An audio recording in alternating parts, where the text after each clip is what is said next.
नमस्कार मेरे साथियों, स्वागत है आपका अपने YouTube चैनल में SCVT पे। आज हम करने वाले हैं उत्तराखंड वन दरोगा का फिजिक्स में यूनिट नंबर 5 को, है ना, स्टार्ट करेंगे। ये दो वीडियो इसकी बनेंगी, चैप्टर नंबर 5 की, और इसके बाद आपका फिजिक्स का जो पूरा कंप्लीट कोर्स है वो आपके इस चैनल पर मिल जाएगा। प्लेलिस्ट बना दी गई है, वहाँ से आप लोग पढ़ सकते हैं। मैं फिर बोल रहा हूँ कि जितने कम समय में हो सकता था उतने कम समय में मैंने आपको एक डेट दी थी, 20 से 25 तारीख तक आपका सिलेबस पूरा कर दूंगा। और वह दिन आप देख सकते हैं, आज 20 तारीख है और 25, 21 या 22 तारीख को यह चैप्टर आपका समाप्त हो जाएगा। और इतने कम समय में मैंने आपको चैप्टर रिवाइज करा रखे ना, इतने कम समय में आप किसी भी यूट्यूब चैनल पर जाके देख लेना, आपको कहीं भी ऐसा मिलने वाला नहीं है। आइए स्टार्ट करते हैं आज की इस क्लास को। जिसने हमारे प्रैक्टिस बैच को ज्वाइन नहीं किया है, मात्र 119 रुपये का प्रैक्टिस बैच है। वहां से आप 1500 क्वेश्चनों की प्रैक्टिस कर सकते हैं। बहुत बेहतरीन तरीके से वो सेट चल रहे हैं, उसकी 15 वीडियो आप देख सकते हैं, इसी चैनल पर अपलोड हो चुकी हैं। आइए स्टार्ट करते हैं आज के इस क्लास को।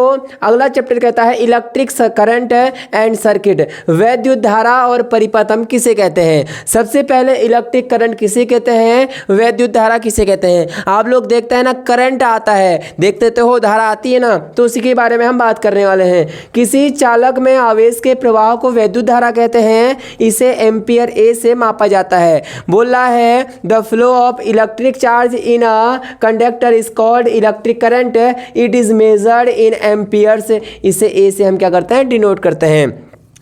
तो सबसे पहले देखो, Q बराबर क्या होता है, IT होता है। ये कुछ गलत लिख रखा है, ठीक है। Q बराबर क्या होता है, IT होता है, ये गलत लिख रखा है। I बराबर QT नहीं होता है, Q बराबर IT होता है, ठीक है। Q बराबर IT होता है, यहाँ पर गलत लिखा गया है, Q बराबर IT होता है। तो अगर आप I निकालेंगे, I बराबर हो जाएगा Q अपॉन T हो जाएगा। तो जो इसका फॉर्मूला होता है ना, वो I equal to Q upon T होता है, ठीक है। I यहाँ पर क्या है, वैद्युत धारा है। Q क्या है, चार्ज है, टी क्या है, समय है। तो लिखा है कि चार्ज है, टी समय है, ए एम्पियर। इसका जो मात्रक होता है वो क्या होता है, एम्पियर होता है। 1 एम्पियर बराबर 1 कूलाम बट्टे 1 सेकेंड, क्योंकि चार्ज का मात्रक कूलाम होता है और समय का मात्रक सेकेंड होता है। तो वही चीज़ इसने लिखी हुई है, आपको सिर्फ याद करना है, आई बराबर क्यू अपॉन टी। कहता है कि वैद्युत परिपथ किसे कहते हैं, इलेक्ट्रिक सर्किट किसे कहते हैं, ठीक है।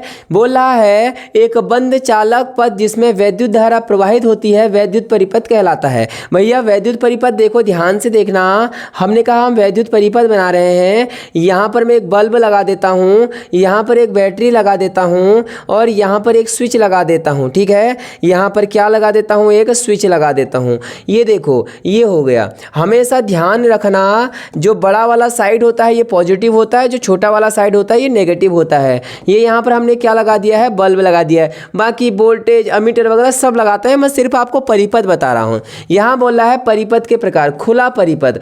यह परिपथ पूरा नहीं होता है जो धारा प्रवाहित नहीं होता है। भैया ये परिपथ देखो, बटन अभी खुला हुआ है, ठीक है। ये दोनों आपस में मिले नहीं है, तो ये क्या है, खुला परिपथ है। इस समय बल्ब नहीं जलेगा। और अगर मैं इन दोनों को टच कर दूं, आपस में ऐसे टच कर दूं, तो ये बंद परिपथ बन जाएगा, जिसे बोलते हैं बंद परिपथ, क्लोज सर्किट।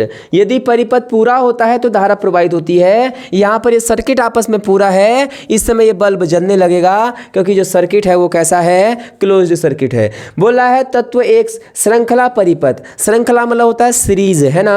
ध्यान से देखना, तत्व एक के बाद एक जुड़े होते हैं, इसलिए सभी के समान धारा प्रवाहित होती है। सीरीज कॉम्बिनेशन क्या होता है, ध्यान से देखना। सीरीज कॉम्बिनेशन, ये यहाँ से क्वेश्चन पूछेगा एग्जामिनर पक्का, इस चैप्टर से क्वेश्चन बहुत ज़्यादा पूछेगा, ध्यान रखना। ये सीरीज कॉम्बिनेशन है। कैसा कॉम्बिनेशन है, सीरीज। सीरीज कॉम्बिनेशन में हमेशा याद रखना मेरे दोस्त, धारा समान होती है, करंट इक्वल फ्लो होता है। किस में, सीरीज कॉम्बिनेशन। आगे सब कुछ जानकारी लिखी है, लेकिन आप धीरे धीरे याद करते रहो। वही लिख रखा है कि इसमें सभी समान धाराएं प्रवाहित होती है। अगला है पैरेलल सर्किट, समांतर परिपथ।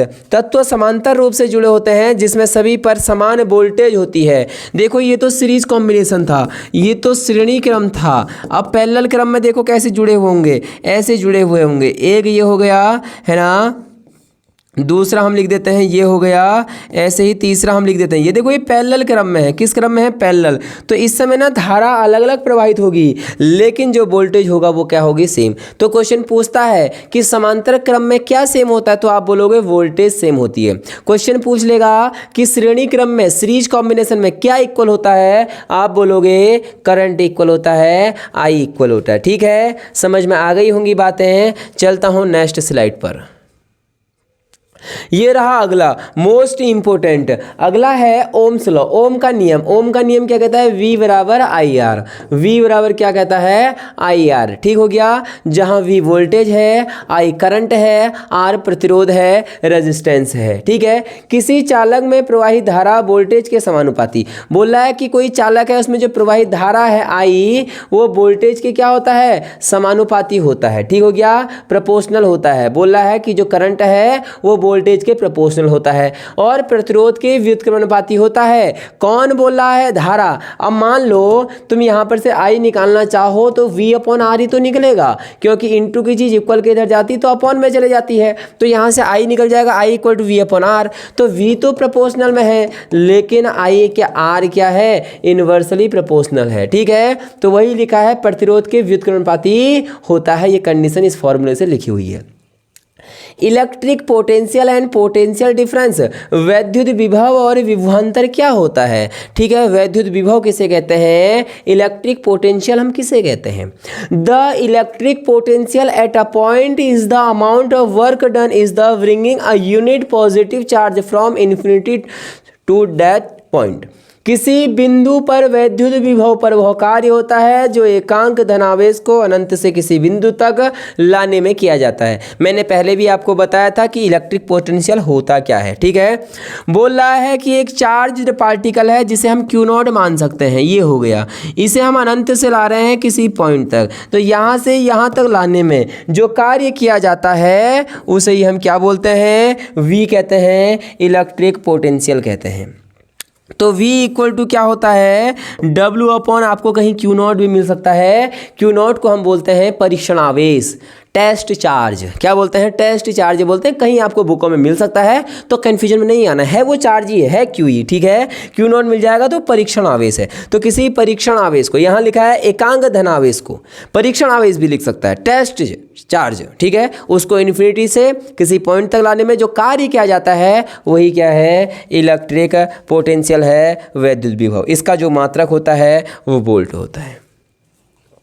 ठीक है, ये रहा अगला, वैद्युत विभव किसे कहते हैं? अगला है वैद्युत विभव किसे कहते हैं? ठीक है, सॉरी, विभवांतर किसे कहते हैं? वैद्युत विभवांतर। अरे विभव में अंतर, इलेक्ट्रिक पोटेंशियल पढ़ रखा था, यहाँ डिफरेंस आ गया। अरे डिफरेंस में क्या होता है? फाइनल में से इनिशियल को माइनस कर देते हैं। मैंने कहा 5 और 10 के बीच में अंतर कितना है? तुम बोलोगे गुरुजी 5 का है। तुमने क्या करा? अरे पीछे वाले में से आगे वाले को माइनस तो करा। मैंने कहा 10 और 25 के बीच में अंतर कितना है? तुम बोलोगे पीछे से माइनस को माइनस कर दो, 15 अंतर है। तो यही अंतर, डिफरेंस यही तो होता है। इन फाइनल में से इनिशियल को माइनस कर देते हैं। तो वही लिखा है, किसी वैद्युत क्षेत्र में दो बिंदुओं के बीच विभवांतर वह कार्य है जो एकांक धन आवेश को एक बिंदु से दूसरे बिंदु तक ले जाने में किया जाता है।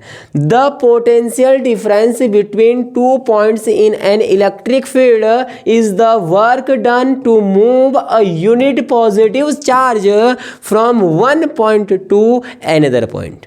ठीक है, तो इसका फॉर्मूला भी वही होगा, V equal to W upon Q। भाई ये फॉर्मूला गलत लिखा है, फॉर्मूला तो वही होगा, V equal to W upon Q। ठीक है, इसका मात्रक भी वोल्ट होता है। प्रतिरोध और प्रतिरोधकता, रेजिस्टेंस एंड रेजिस्टिविटी इंपॉर्टेंट है, नोट करना। प्रतिरोध किसे कहते हैं? किसी पदार्थ की वह विशेषता जो विद्युत धारा के प्रवाह का विरोध करती है उसे प्रतिरोध, रेजिस्टेंस कहते हैं। भैया ये R है क्या? जो करंट फ्लो हो रहा है उसका कोई विरोध कर रहा है, उसका कोई अपोज कर रहा है, उसे ही हम प्रतिरोध कहते हैं, उसे ही हम रेजिस्टेंस कहते हैं। The property of a material that oppose the flow of electric current is called resistance. आ गई बातें समझ में। आर बराबर, अरे भैया वी बराबर आई आर होता है, इतनी गलती कैसे हो गई आज।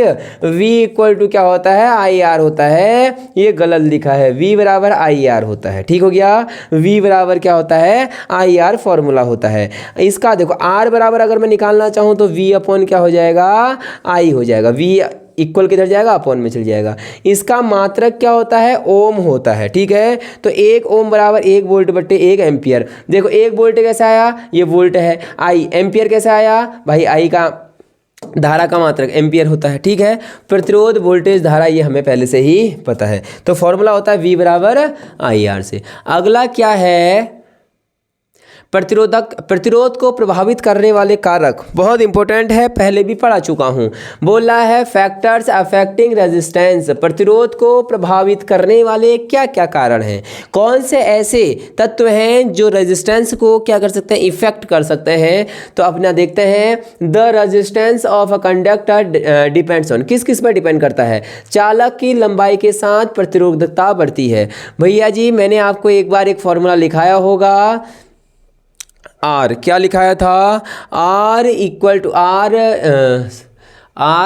To rho L upon A. हाँ यही फॉर्मूला लिखाया था पहले। ठीक हो गया, तो देखो ये कह रहा है चालक की लंबाई के साथ प्रतिरोध बढ़ता है। अभी थोड़ी देर पहले बताया था आर डायरेक्टली प्रोपोर्शनल क्या है, एल है। ये मैं सारे प्रैक्टिस साइड में आपको बताते रहता हूँ कि क्या प्रोपोर्शनल का मतलब होता है, क्या इन्वर्सली प्रोपोर्शनल का मतलब होता है। फिर बता रहा हूँ, ध्यान से सुनना भैया। डायरेक्टली प्रोपोर्शनल है, देख लो दोनों ऊपर है, इसका मतलब अगर एल बढ़ेगा तो आर भी बढ़ेगा, अगर एल घटेगा तो आर भी घटेगा। ठीक है, तो कह रहा है चालक की लंबाई के साथ, अगर चालक की लंबाई को मैं बढ़ा दूं तो प्रतिरोध भी बढ़ जाएगा। ऑप्शन नंबर ए इसने बता दिया। एक तो लंबाई पर डिपेंड कर रहा है, दूसरा है cross sectional area inversely proportional है भैया, आर इन्वर्सली प्रोपोर्शनल है। देखो अगर ए बढ़ेगा तो आर घटेगा, ये एक दूसरे के उल्टे हैं, अगर ए को घटाओगे तो आर बढ़ेगा। चालक के अनुप्रस्थ काट क्षेत्रफल के बढ़ने से प्रतिरोध घटता है। भैया अगर ए को मैं बढ़ाऊंगा आर घटेगा, ये बिल्कुल इन्होंने सही बोल दिया है। ठीक है, मटेरियल ऑफ अ कंडक्टर बोल रहा है कि मटेरियल ऑफ कंडक्टर पे भी ये डिपेंड करता है। Different material have different resistance, बोल रहा है अलग अलग पदार्थों पर, अलग अलग धातुओं पर जो प्रतिरोध होता है वो अलग अलग होता है। ठीक है, copper has lower resistance than iron, बोल रहा है कॉपर का प्रतिरोध लोहे से कम है। जो कॉपर है उसकी जो रेजिस्टिविटी है, ठीक है सॉरी जो रेजिस्टेंस है वो आयरन से क्या होता है, कम होता है। टेम्परेचर पर भी ये डिपेंड करता है, नोट कर लेना, मैं फिर बोल रहा हूँ। ठीक है, बोल रहा है in metals resistance increases with temperature, भैया धातुओं में तापमान बढ़ने से प्रतिरोध बढ़ता है जबकि अर्धचालकों में घटता है। मैं फिर कहूँगा मोस्ट इंपॉर्टेंट पॉइंट क्या बोल रहा है, ध्यान से सुनना। यदि मैं टेम्परेचर इंक्रीज कर दूं, किसका, धातुओं का टेम्परेचर इंक्रीज कर दूं तो उसका जो प्रतिरोध होगा वो भी क्या होगा, बढ़ जाएगा। लेकिन अगर मैं अर्धचालकों का टेम्परेचर बढ़ा दूं, जो नॉन मेटल हैं यदि उनका मैं क्या कर दूं, टेम्परेचर इंक्रीज कर दूं तो रेजिस्टेंस उनका घट जाएगा। मोस्ट इंपॉर्टेंट पॉइंट है, नोट कर लेना मेरे भाई, पेपर में आपको मिल सकता है। ये तो प्रतिरोध के बारे में जानकारी थी। अब आएगा प्रतिरोधकता, रेजिस्टिविटी। क्या आ जाएगा, resistivity. The resistivity of a material is it's inherent properties that determine how much is resist electric current, बोल रहा है किसी पदार्थ की वह अंतर्निहित विशेषता जो वैद्युत धारा का विरोध करने की क्षमता को दर्शाता है, उसे प्रतिरोधकता कहते हैं। इसका formula R equal to rho L upon A हमने पहले ही पढ़ लिया था। तो भैया रो यहाँ पर क्या है, रेजिस्ट, अगर रो निकालना चाहूँ तो क्या निकलेगा, rho equal to R A upon L हो जाएगा। कैसे, आप मैथ वाले हैं भैया, डिवाइड की चीज़ इनटू में चली जाएगी तो आर ए हो जाएगा और इनटू की चीज़ डिवाइड में चली जाएगी, एल अपॉन में आ गया, तो rho equal to R A upon L. ठीक है, जहाँ आर प्रतिरोध है, रेजिस्टेंस है, और रो रेजिस्टिविटी है, प्रतिरोधकता है, एल चालक की लंबाई, अनुप्रस्थ काट का क्षेत्रफल। अब ध्यान से देखना, इसका मात्रक पूछेगा। किसका मात्रक पूछेगा मेरे भाई, मात्रक पूछेगा रो का। रो का मतलब प्रतिरोधकता रेजिस्टिविटी का मात्रक पूछेगा। ध्यान से देखना, आर रेजिस्टेंस है ना, रेजिस्टेंस का मात्रक अभी बताया था मैंने ओम, इनटू क्षेत्रफल एरिया है ना, एरिया का मात्रक मीटर स्क्वायर, बट लेंथ है ना, लंबाई का मात्रक मीटर, मीटर से मीटर कट गया तो ओम इनटू मीटर इसका यूनिट हो जाएगा। ओम इनटू मीटर इसकी क्या हो गई, हमारी यूनिट हो गई। मैं फिर बोल रहा हूँ, यहाँ से एग्जामिनर क्वेश्चन पूछता है, ध्यान से सुनना। इससे पहले प्रतिरोध था, ये प्रतिरोधकता है, रेजिस्टेंस और रेजिस्टिविटी है। अब रेजिस्टिविटी के बारे में बातें कर रहे हैं, फैक्टर्स अफेक्टिंग रेजिस्टिविटी, प्रतिरोधकता को प्रभावित करने वाले कारक। बच्चे सोचते हैं कि इससे पहले भी एल और ए था और यहाँ भी एल और ए आएगा तो डायरेक्टली, नहीं भैया, इन पर डिपेंड नहीं करता है, मैं पहले ही मना कर दे रहा हूँ, इन पर बिल्कुल भी डिपेंड नहीं करता है, लंबाई और क्षेत्रफल पर निर्भर नहीं करता है। क्या, रेजिस्टिविटी, प्रतिरोधकता निर्भर नहीं करती है। आइए पढ़ते हैं, मटेरियल्स ऑफ द कंडक्टर, भैया मटेरियल पर डिपेंड करता है। Good conductors example copper silver have low resistivity, जो क्या होते हैं, गुड कंडक्टर होते हैं, जो विद्युत के अच्छे चालक होते हैं, उनका जो क्या होता है, रेजिस्टिविटी लो होती है, ठीक है। Insulators example rubber plastic have a high resistivity, जैसे जिसमें क्या होता है, विद्युत धारा प्रवाह नहीं होती है, उनकी रेजिस्टिविटी ज़्यादा होती है। टेम्परेचर फॉर अ मेटल्स, भैया टेम्परेचर पर भी डिपेंड करता है, रेजिस्टिविटी इंक्रीजेस विद टेम्परेचर, अगर टेम्परेचर बढ़ा दें तो रेजिस्टिविटी बढ़ जाती है। For semiconductor resistivity decreases with temperature, temperature बढ़ाने से अर्धचालकों की रेजिस्टिविटी कम हो जाती है। मोस्ट इंपोर्टेंट, अगले उस पर चलते हैं, ठीक है। इंपॉर्टेंट चीज़ें हैं ये जो लिखा रहा हूँ। अगला है प्रतिरोध और प्रतिरोधकता के व्यावहारिक उपयोग क्या है। बोल रहा है practical application of resistance and resistivity, copper का तार, बोल रहा है इलेक्ट्रिकल वायरिंग में प्रयोग किया जाता है क्योंकि इसकी प्रतिरोधकता कम होती है, इसकी प्रतिरोधकता कम होती है। कॉपर वायर सबसे अच्छा विद्युत का चालक है, याद रखना, मैंने बताया था जो कॉपर वायर है वो सबसे ज़्यादा उसमें इलेक्ट्रिक करंट फ्लो होता है, और जिसमें सबसे ज़्यादा इलेक्ट्रिक करंट फ्लो होता है उसकी रेजिस्टिविटी, प्रतिरोधकता सबसे कम होती है, इसी वजह से कॉपर तार का यूज़ किया जाता है। अगला है हीटर में नाइक्रोम, बोला है अधिक प्रतिरोधकता वाला पदार्थ जो हीटर इलेक्ट्रॉनिक आयरन में टोस्टर में प्रयोग किया जाता है। High resistivity material used in heating elements like electric irons, ठीक हो गया।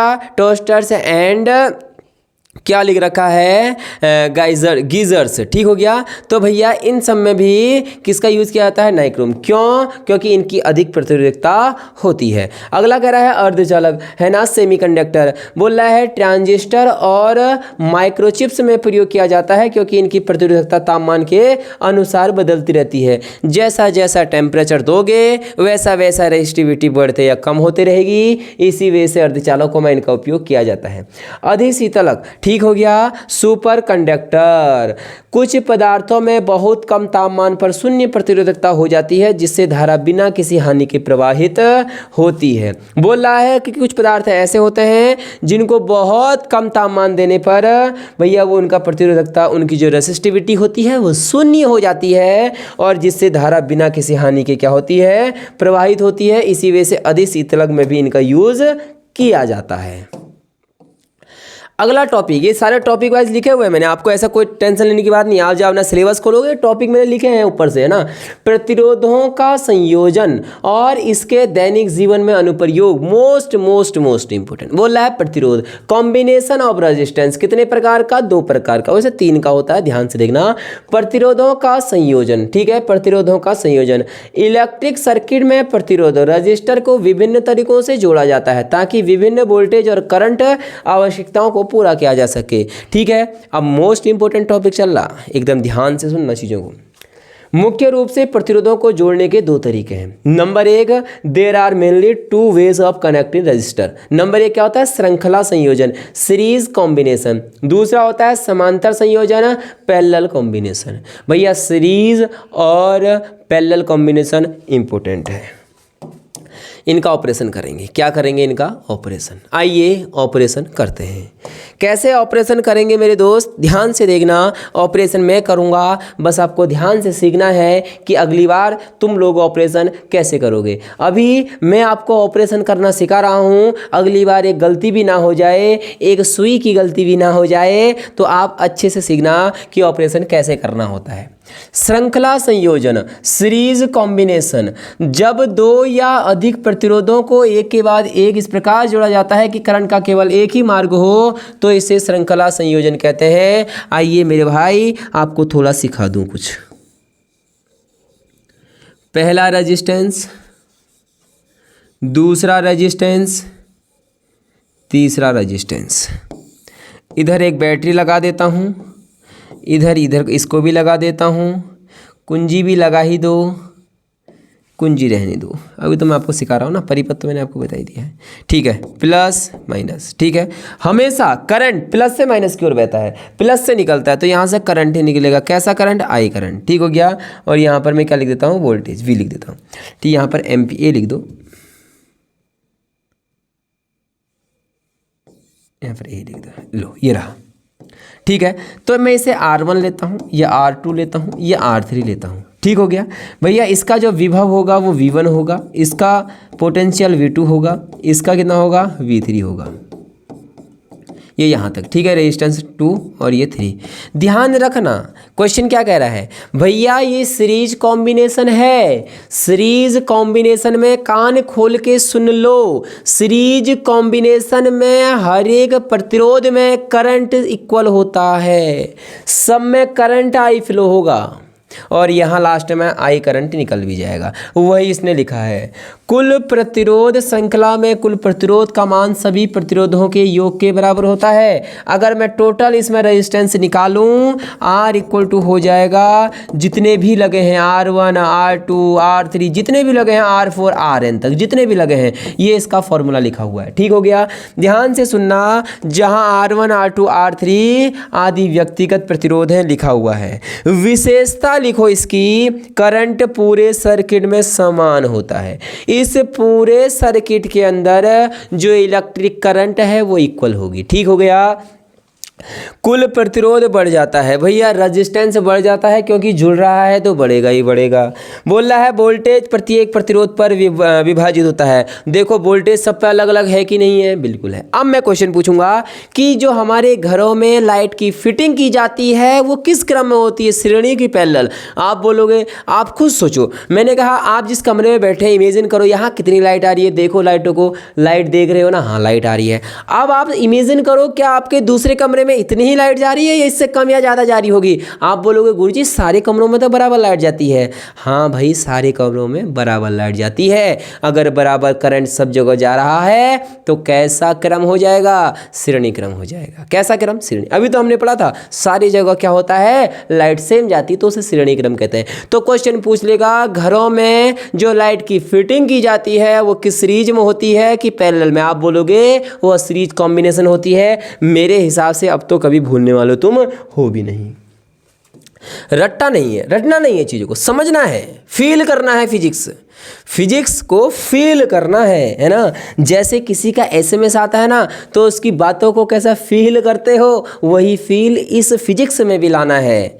अगर इस पढ़ाई में तुम्हें वो फील आने लग गया ना, वो मज़ा आने लग गया ना पढ़ने में, तो समझो तुम एकदम सफलता की दहलीज पर हो। बस कदम रखना है उस दहलीज के अंदर और वर्दी पहननी है, और जब यहाँ पर 2 स्टार लगेंगे ना, उसका जलवा ही कुछ और होगा। फिर तो मैसेज पे मैसेज आएंगे और फिर तुम जवाब मत देना। फिर तुम कहाँ दोगे जवाब भाई? फिर तो तुम्हारे कंधों पे 2 स्टार लग चुके हैं, है ना? तो अभी पढ़ाई कर लो। दैनिक जीवन में इसके उपयोग, वैद्युत बल्बों की, है ना, स्ट्रिंग, ओवर और हीटर में ताप तत्व, ओवन सॉरी, ठीक है, वोल्टेज विभवांतर सर्किट में इसका यूज़ किया जाता है। अगला है समांतर संयोजन, पैरेलल कॉम्बिनेशन। अब पैरेलल कॉम्बिनेशन क्या होता है मेरे भाई? ध्यान से सुनना।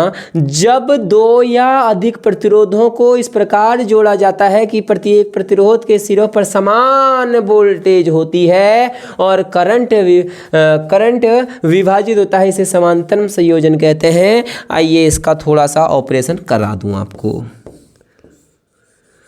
कभी समय मिलता, 1 महीने का अगर समय हमें कभी मान लो अगर 1 महीने का समय होता, मात्र हमें फिजिक्स पढ़ना होता, तो 1-1 घंटे की क्लास लाता, 1.5-1.5 घंटे की क्लास लाता और फिजिक्स को तुम्हारे जहन में उतार देता और फिर बोलते कि क्या फिजिक्स, मज़ा आ गया फिजिक्स पढ़ के। अभी समय का बहुत अभाव है, सारे सब्जेक्ट देख रहे हो ना आप, मैं कैसा बिजी हूँ, सुबह से शाम तक बिजी बिजी बिजी। कोई बात नहीं, फिर भी बहुत मज़ा आ रहा है पढ़ने में आपके साथ। ये रहा, ये R1, ये R2, R3, ये पैरेलल कॉम्बिनेशन है मेरे भाई। मैंने कहा था हमेशा करंट पॉजिटिव से निकलता है, नेगेटिव की ओर बहता है, यहाँ से I करंट आया। और देखो इसमें ना विभवांतर समय सेम होगा, वोल्ट विभवांतर समय क्या है, सेम होगा। ठीक हो गया, इसमें विभवांतर समय क्या होगा, वोल्टेज समय क्या होगा, सेम होगा। देख लो समय सेम है। अब ध्यान से सुनना, करंट आ रहा था, यहाँ भी गया, यहाँ पर पहुँचा, यहाँ पर जैसे ही पहुँचा करंट, भैया मेरे करंट हो गया कन्फ्यूज। करंट कन्फ्यूज हुआ और बोला कि 3 रास्ते हैं, मैं कहाँ को जाऊँ। 3 रास्ते नजर आए, यहाँ यहाँ यहाँ। तो करंट ने बोला कि भाई चले जाओ, सारे जगह जाना तो जरूरी है।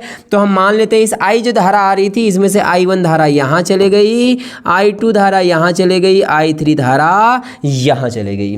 मान लो मैं एग्जाम्पल समझा रहा हूँ, मैंने कहा यहाँ से 15 करंट आ रहा था, मान लो अगर ऊपर 6 करंट चले गया और यहाँ 2 करंट चले गया, तो यहाँ कितना जाएगा, 7 करंट, तभी तो 15 होगा। कुल मिला के लास्ट में वो I बन जाएगा। ठीक है, इसको ही मिटा देता हूँ।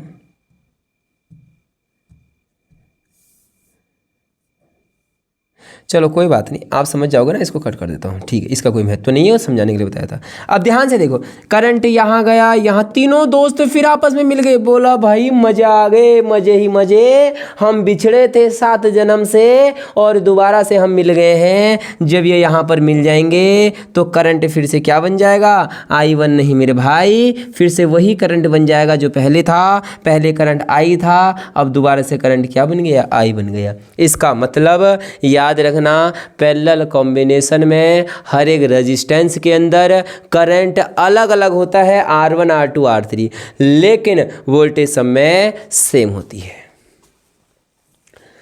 ठीक है, फॉर्मूला हो जाता है 1/R1, लिख लेना 1/R equal to total resistance निकालना हो 1/R1, 1/R2, 1/R3, ऐसे चलते चलते 1/Rn, ये फॉर्मूला लिखा है, जहां R1, R2, R3 क्या है, व्यक्तिगत प्रतिरोध है।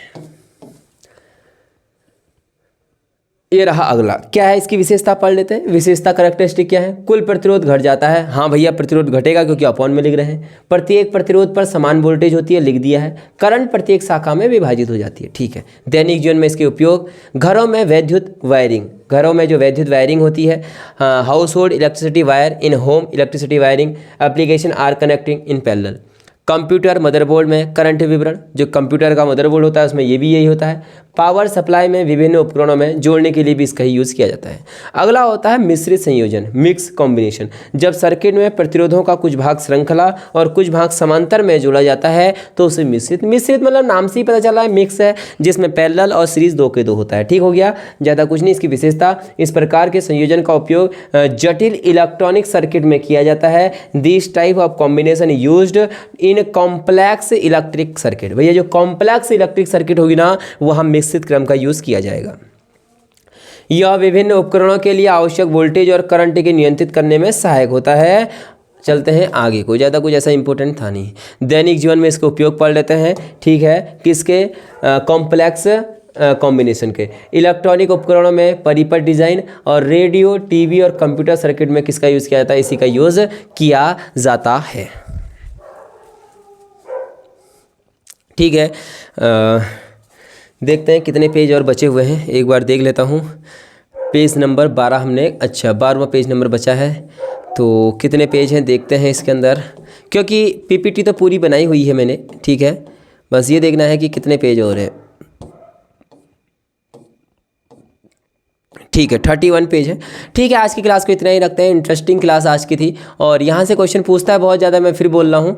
और कल 1 या 2 वीडियो में ये पूरी क्लास क्या हो जाएगी आपकी समाप्त हो जाएगी, क्योंकि इसमें बहुत अच्छा मटेरियल है। अभी चुंबकीय क्षेत्र, मैग्नेटिक फील्ड, इलेक्ट्रिक फील्ड, है ना, विद्युत शक्ति, P=VI, बहुत सारे फॉर्मूले इसके अंदर तुम्हें नजर आएंगे। ये देखो, है ना, हीट का कॉन्सेप्ट भी इसके अंदर है और विशेषताएं, मिश्रित क्रम, यहाँ तक हमने पढ़ लिया। ठीक है, तो फिर आप लोग पढ़ते रहिए, ज़बरदस्ती रहिए। मैं आपको हर एक टॉपिक को कंप्लीट करा रहा हूँ। इसके बाद हम बायो स्टार्ट करेंगे और बायो में शायद मुझे लगता है कि 6 से 7 दिन में मैं बायो भी कंप्लीट करा दूंगा। उसमें कुछ टॉपिक बचे हुए हैं, 9 से 10 ही क्लास हुए हैं और बायोलॉजी में यूनिट भी ज़्यादा हैं। बहुत सारे बच्चों की रिक्वायरमेंट थी कि मैथ्स भी आपके लिए लेके आऊँगा। सबसे पहले मेंसुरेशन लेके आऊँगा, ट्रिग्नोमेट्री लेके आऊँगा और सर्कल और ट्रायंगल भी आपके लिए बहुत जल्दी लेके आने वाला हूँ। आप लोग टेंशन मत लीजिए, पढ़ते रहिए, ज़बरदस्त रहिए। अगर आपने हमारा जो प्रैक्टिस बैच है ज्वाइन नहीं किया है तो उसे ज्वाइन कर रहे हैं, क्योंकि वहां से आपको बहुत हेल्प मिलने वाली है। मैं मिलूंगा अगली वीडियो में, तब तक के लिए जय हिंद, जय भारत, जय उत्तराखंड।